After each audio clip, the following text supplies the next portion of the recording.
The story of Sade Robinson, a bright light lost too soon.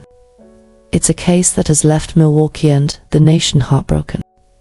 A young life, filled with promise and light, was stolen in a way that is almost too horrific to comprehend.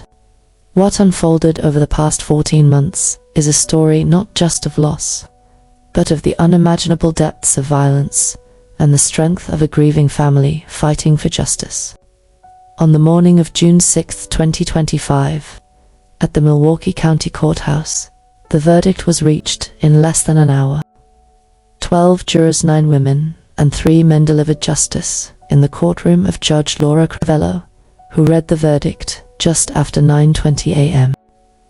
Maxwell Anderson was found guilty of all charges in the brutal unaliving and dismemberment of 19-year-old Sade Robinson. After the verdict, Anderson's defense attorney, Anthony Cotton, addressed the media.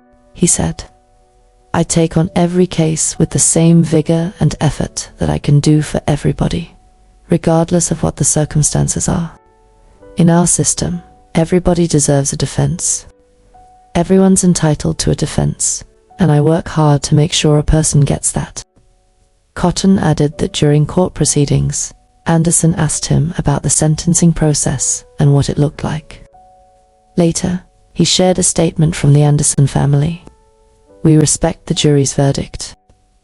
The Robinson family, on the other hand, stood in both grief and strength. Sade's mother, Sheena Scarborough, spoke at length about her daughter's memory and impact. I remember Sade is forever, she will be forever remembered as an angel, a light worker who's touched so many souls, so many lives in the Milwaukee community. She is our hero. She is forever leaving an imprint. She walks in her own path, her own light. She solved her own case. My baby solved her own case. That's how I raised my kids. We don't give up. We are fighters. I demanded justice. I stand tall. I stand affirmative. Sade will continue to walk with me daily and right beside me. Her father, Carlos Robinson, shared his devastation in a personal interview. My daughter shouldn't have had to go through this at all. What would you say, because I'm seeing your different emotions, you've been very composed. What are your nights like now? Are you able to sleep? Do you think you'll finally be able to rest at this point? I don't know. I ask myself, what is normal? What does normal feel like? With the thoughts I have and the visions I have,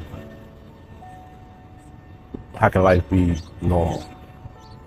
I don't even know what normal is or how to feel or how to think. Is there anything that upset you? I know there were some certain things that we kind of mentioned during the trial about Sade. Is there anything that you wanted to dispute, or is there anything that you felt was below the belt or tarnishing of your daughter's reputation?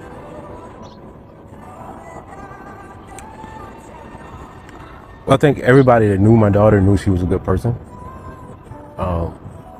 I always try to instill that in her. There's no way you can tarnish that because your reputation speaks for itself. They did try to make certain innuendos or whatever, but my daughter was a good person. She's always been, always.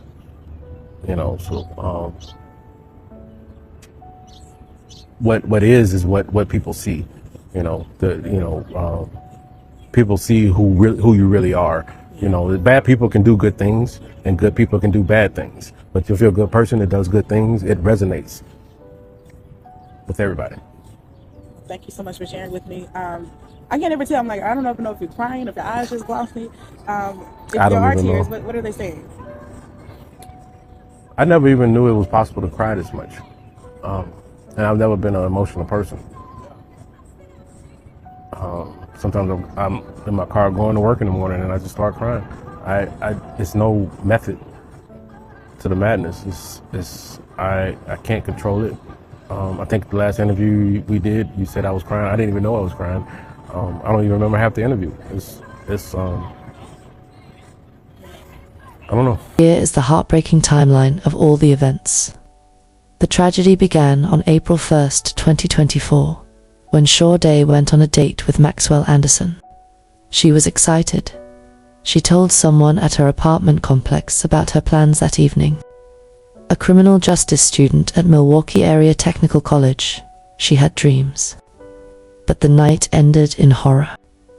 That night, Sade and Anderson had dinner at Twisted Fisherman, then drinks at Duke's on Water. They left around 9 p.m., and surveillance footage later placed them at Anderson's former home. Her phone data matched that location. In the early hours of April 2nd, Sade's phone traveled across the county, first to Pleasant Valley Park, then Warnemont Park. Cameras captured a car arriving at 2:45 a.m. and a person descending a bluff. By 4:31 a.m., the vehicle had left. Minutes later, Sade's phone went dark. Later that morning, her Honda Civic was found on fire. A man was seen leaving the scene, throwing a lighter. Bus footage captured Anderson, wearing the same clothes described by the witness. Returning home shortly before 9 a.m., by 5:30 p.m., the first horrifying discovery was made. A human leg, later confirmed to be Sade's, found near Warnemont Park's pump house. Hours later, Sade was officially reported missing. On April 4th, Anderson was arrested just blocks from his home. A hoodie matching the one seen in the arson was found in his car. Police searched his house and found blood on the walls and gasoline containers. More remains were discovered in the days following. A foot on the city's north side, other body parts nearby. On April 12th, Anderson was formally charged with homicide, mutilation of a corpse, and arson. Weeks of investigation followed. On April 18th, her torso and arm were found on a beach in South Milwaukee. Then, in May, an arm washed up in Waukegan, Illinois. Grief, justice, and a city in mourning. The community gathered on May 10th for a public memorial at the Baird Center. Her father said, "Sade entering the world gave my life purpose. I watched her grow from a tiny little baby to a beautiful, intelligent young lady that would make any father proud. From friends and pastors to co-workers and local leaders, the outpouring of love was immense." Mayor Cavalier Johnson attended and spoke with Sade's mother. Outside her former job at Pizza Shuttle, a mural was completed in September to honor her memory. Her co-worker, Winston Milhans, described her as a person that is a perfect example of who you want to be like. Her traits were remarkable: advocacy and legal battles.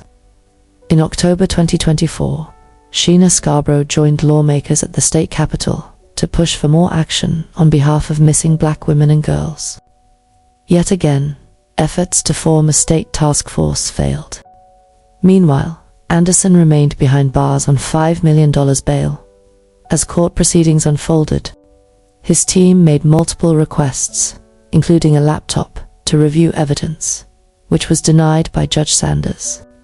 In April 2025, the Robinson family filed lawsuits against the two bars Anderson and Sade visited that fateful night, claiming she was visibly intoxicated and defenseless. They also sued Anderson and alleged that his family destroyed potential evidence, including a false claim about a severed finger later dismissed by the sheriff's office. As the trial date approached, jury pool sizes increased due to the widespread media coverage. The trial finally began on May 27, 2025, with opening statements starting May 28. The final verdict. After 7 intense days of testimony, more than 65 witnesses, and 300 pieces of evidence, the case went to the jury. On June 6th, they returned a verdict: guilty on all counts. Anderson now awaits sentencing, scheduled for August 15, 2025, where he faces mandatory life in prison. Wisconsin doesn't have the death penalty, but Anderson faces a mandatory life sentence. There's a possibility he could serve part of the sentence in prison and later be eligible for extended supervision. But that will be decided by a judge. This was a story that never should have happened. A tragedy born of violence, cruelty, and senseless loss. It has left a permanent scar on the city of Milwaukee and a hole in the hearts of Sade's family. We wish healing, strength, and peace to her family, and may Sade's memory never be forgotten.